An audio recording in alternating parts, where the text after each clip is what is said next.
Mbote awa ezali tata molakisi Lumbidi Edimo.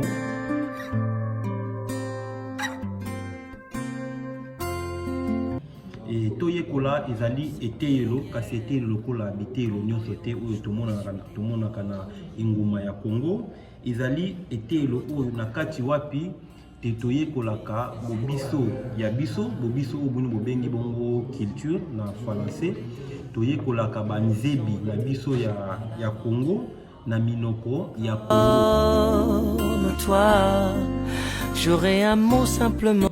Likanisi ya kokela toyekola euti wapi.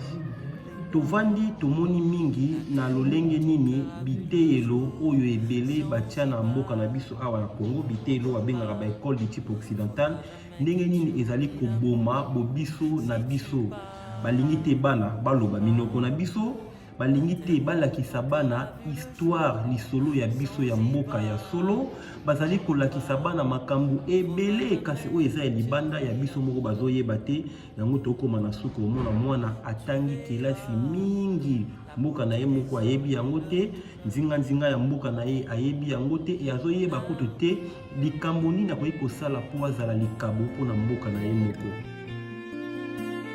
Yango biso tokilaki etelo oyo toyekola po tokila bana oyo bakoyeba makambo na mozindo, kasi makambo bakoyeba batia yango na misala mpona kobongisa mboka na bango, mboka na biso banso Congo.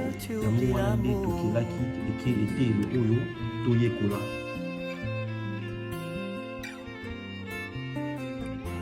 Tozwaka bana kaka mikolo ya poso bana bayaka na etelo toyekola botondi. Mbote